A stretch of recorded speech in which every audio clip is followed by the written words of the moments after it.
আচ্ছা, কোন সাহসে গোপালগঞ্জে হাত দেয়? এখন কারফিউ দিয়ে দিয়েছে, কারফিউ দিয়ে প্রত্যেক ঘরে ঘরে ঢোকে। 16 তারিখে গোপালগঞ্জে যে ঘটনা তারা ঘটালো, এ তো পাকিস্তানি সেনাবাহিনীকে হার মানিয়েছে। কী অপরাধটা ছিল ওখানে ছাত্র জনতার? সেনাপ্রধান সহ এবং গোপালগঞ্জের এলাকায় ৫৫ ডিভিশন দায়িত্বপ্রাপ্ত তাদের বলবো যে এইভাবে সাধারণ মানুষকে হত্যা নির্যাতন করা এটা বন্ধ করতে হবে। এটা আমাদের সেনাবাহিনী তো পাকিস্তানি হানাদার বাহিনী না, তো তাদের আচরণ কেন এমন হবে? গোপালগঞ্জের মাটিতে বসে বেয়াদবের মতো জাতির পিতা সম্পর্কে যে সমস্ত কটূক্তি করেছে, ওখানে বসে জাতির পিতা সম্পর্কে কটূক্তি করলে সেখানকার মানুষ কেন সহ্য করবে? সেনাবাহিনীর সৈনিকরা আমার কাছে দাবি করেছিল দুপুরে তাদের ডাল রুটি খেতে দেয়, আর সকালে এক মগ চা আর শুধু একটা পুরি। তো দুপুরে তাদের ভাত খাওয়ার ইচ্ছা। আমার মাত্র 1 বছর সময় লেগেছিল, 2 বছর, 96 থেকে 98, 2 বছরের মধ্যে 40 লক্ষ মেট্রিক টন খাদ্য ঘাটতি পূরণ করে বাংলাদেশকে খাদ্যের স্বয়ংসম্পূর্ণ করি। এবং আমাদের সেনা ছাউনিতে যে আমি নিজে বসে এই দুপুরে প্রথম আমি তাদের সাথে ভাত খেয়ে খাওয়া শুরু করি। এরপর আন্তর্জাতিক সম্পন্ন তাদের নামের পদবিগুলি ঠিক করা, প্রত্যেকের বেতন ভাতা, টিফিন ভাতা, ইয়াং অফিসার তার জন্য গাড়ি বাড়ি করতে পারে তার জন্য বিশেষ তাদের প্রণোদনা দেওয়া এবং অল্প সুদে ঋণের ব্যবস্থা করে দেওয়া, তাদের থাকার জন্য ফ্ল্যাট, সৈনিকদের থাকার জন্য ডরমিটরি করে দেওয়া, তাদের জন্য হোস্টেল, তারা যাতে সুন্দরভাবে থাকতে পারে সেই ব্যবস্থা করে দেওয়া, তাদের চিকিৎসার ব্যবস্থা, রেশন বাড়ানো, পুলিশদের জন্য রেশন মাত্র 20% পুলিশ রেশন পেত। প্রথমবার আমি 40% করে দিতে পারি, পূর্ণাঙ্গ রেশন তাদের দেওয়া শুরু করি। তাদের পোশাক পরিচ্ছদের কয়েক সেট বাড়িয়ে দিই, প্রত্যেকের কমব্যাট ড্রেস, নতুন নতুন ড্রেস সব কিছু আমি করে দিয়েছিলাম। কাদের জন্য না করেছি? বিডিআরের হেলিকপ্টার থেকে শুরু করে সব রকমের ব্যবস্থা। সেনাবাহিনীর জন্য আধুনিক ট্যাঙ্ক আমার বাবা কিনে দিয়েছিলেন, আর আমি সরকার এসে কিনে দিই। এমনকি তাদের জন্য বিশেষ ট্রেনিংটা যাতে ভালোভাবে হয়। আজকে এনডিসি আমার হাতে করা, ওয়ার কলেজ আমার হাতে করা, MIST, বিপসট অর্থাৎ শান্তিরক্ষা মিশনে যাবে তার জন্য ট্রেনিংয়ের জন্য, সেই সাথে মেডিকেল কলেজ, বিউপি, ইউনিভার্সিটি সবই তো আমার করে দেওয়া। আজকে যে বুট আমি টাকা দিয়ে কিনে দিয়েছি, জনগণের ট্যাক্সের টাকা, আর সেই বুট দিয়ে গোপালগঞ্জে একটা বাচ্চা ছেলে তাকে ধরে তার গলার ভিতরে সেই বুট দিয়ে গলা চাপা দিয়ে মারে, টেনে হিস্ট্রে নিয়ে যাচ্ছে। কী অপরাধ ছিল তাদের? তাদের হাতে কোনো অস্ত্র ছিল? তাদের হাতে কোনো ঢিল বা অস্ত্রে একজনও কি আহত হয়েছে, কিছু হয়েছে? মিথ্যা একটা রটনা রটায় এবং এই মানুষগুলোকে ধরে ধরে তারা পাখির মতো গুলি করে ফেলে দেয়। 5টা জীবন ঝরে গেছে, এখনও মৃত্যুর সাথে লড়াই করছে। যারা আহত, চিকিৎসা হচ্ছে, সেই চিকিৎসাটা বন্ধ করতে দিচ্ছে না, সেখানে হাসপাতালে যেও তাদের খোঁজ করা, তাদের বিরুদ্ধে মামলা। যারা মার খেলো তাদের বিরুদ্ধে মামলা। আর বঙ্গবন্ধুর বিরুদ্ধে যখন কথা বলে, গোপালগঞ্জের মানুষ কি চুপ থাকতে পারে? আর এই সেনাবাহিনী আমি বলবো কাদের হাতে তৈরি? ওটা তো বঙ্গবন্ধু শেখ মুজিবের হাতেই তৈরি, সেটা তারা ভুলে যায় কেন? এই সেনাবাহিনীকে তো জিয়াউর রহমান, এরশাদ, খালেদা জিয়া এরা সবাই ব্যবহার করেছে তাদের ক্ষমতার দখলের জন্য। আর আওয়ামী লীগ ক্ষমতা এসে কী করেছে?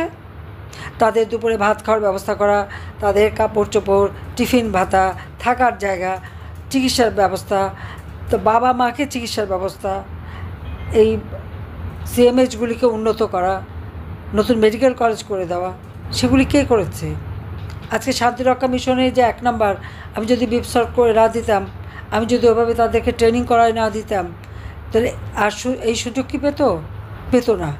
আর আজকে সেখানে কয়েকটা লাফাঙ্গা ছেলে, এরা কোথা থেকে এসছে? এই যে কটা গেছিলো, আপনারা অতীতে তাদের দেখেন, এরা অনেকেই তো ছাত্রলীগে ছিল। বঙ্গবন্ধু নামে কত সুন্দর সুন্দর লেখা তারা লিখেছে, ফেসবুক খুঁজলে পাবেন। আর এখন যে বঙ্গবন্ধুর বিরুদ্ধে কথা বলে, তার নাম মুছে ফেলবে, তো এরা কোন ধরনের চরিত্রের একবার চিন্তা করে দেখেন তো। টাকার কাছে সব বেচা খেয়ে গেছে, বেচা খেয়ে এখন এরা যা বলে তাই শোনে। ইউনুসের মেটিকুলাস ডিজাইন। আচ্ছা, কোন সাহসে গোপালগঞ্জে হাত দেয়? এখন কারফিউ দিয়ে দিয়েছে, কারফিউ দিয়ে প্রত্যেক ঘরে ঘরে ঢোকে। মেয়েদের উপরে অত্যাচার, শিশুদের উপরে অত্যাচার, চরমভাবে নির্যাতন চালাচ্ছে গোপালগঞ্জে। আমি আপনাদের সবাইকে বলবো, যে যেখানে আছে এটা সোচ্চার হন। ইনুস যে গণহত্যা চালিয়েছে, সেখানে কী হয়েছে, তার ওই কয়েকটা মানে মায়ে খাদানো বাপে খাদানো কতগুলি তাদের দিয়ে দল করেছে। এমন কি দল করলো, তাদের পাশে নাকি জনগণ আছে। তাহলে ওরকম সেনাবাহিনী তাদের জন্য আমি যে এপিসি কিনে দিয়েছি, সেই সাজোয়া যানের মধ্যে ঢুকে পালাতে হয় কেন? আর যাবার আগে লোকজন, সেনাবাহিনীর সাজোয়া বাহিনী, পুলিশ পাহারা দিয়ে যে বক্তৃতা দিতে হয় কেন? আমরা তো অপোজিশনে ছিলাম, গুলি, বোমা, গ্রেনেড সবই তো মোকাবেলা করেছে। আমাদের কখনো এরকম সাজোয়া জানিয়ে করে তো পালাতে হয়নি। মৃত্যুকে সামনে নিয়েই আমরা চলেছি। আসলে ক্ষমতা আসতে না আসতেই 6 মাসের মধ্যে তাদের এত টাকা পয়সা হয়ে গেছে, এত সম্পদ করে ফেলেছে। আর ক্ষমতার মোহ ইউনূসের মতনই, যেমনই সে তেমনি তার চেলারা, তেমনি তার উপদেষ্টা, সব কটা বিদেশি নাগরিক। সেই বিদেশি নাগরিকগুলি এখানে এসে বসে আছে আমাদের সংবিধান লঙ্ঘন করে, আবার বড় গলায় সে কথাও বলে। একদিন এগুলি সব শাস্তি হবে। আর আজকে যে গণহত্যা হয়েছে, এর জন্য সমস্ত দায়িত্ব ডক্টর ইউনূসকেই নিতে হবে, কারণ তার এটা মেটিকুলাস ডিজাইনের অংশ। তারা বাংলাদেশটাকে ধ্বংস করে দিতে চাচ্ছে, স্বাধীনতা ধ্বংস করে দিয়েছে, জনগণের অধিকার ছিনতাই করেছে। হাজার হাজার লোক আছে আজকে আমাদের কারাগারে। আওয়ামী লীগেরই তো প্রায় 1 লক্ষ 1.5 লক্ষ মানুষ কারাগারের মধ্যে শোবার জায়গা দিতে পারে না। একেবারে বাথরুমের সামনের থেকে শুরু করে সব জায়গায় মাটির মধ্যে ফেলে রেখে দিয়েছে সবাইকে। অপরাধটা কি তাদের? স্বাধীনতা এনে দিচ্ছে, এটাই অপরাধ। কাজে সবাইকে আমি এটাই বলবো যে এই অন্যায় অবিচার আর মেনে নেওয়া যায় না। প্রত্যেকে যে যেখানে আছে এর প্রতিবাদ করতে হবে। আর এই গণহত্যার বিচার দাবি করতে হবে, জাতীয় আন্তর্জাতিকভাবে সব জায়গায় তুলে ধরতে হবে যে একটা মানুষের ক্ষমতার লোভের আগুনে একটা দেশ, উন্নত একটা দেশ আজকে ছারখার হয়ে গেছে। আজকে মানুষগুলির জীবনে কোনো নিরাপত্তা নাই। কাজে এই গণহত্যা দেয় ইউনূসকে পদত্যাগ করতে হবে। তার এই ক্ষমতা থাকার কোনো অধিকার নাই।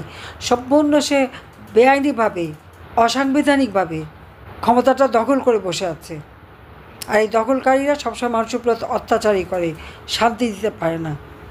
আর এই যে তরুণ সমাজ আমাদের এতগুলি তাজা প্রাণ কেড়ে নিল, অথচ এর কোনো বিচার নাই।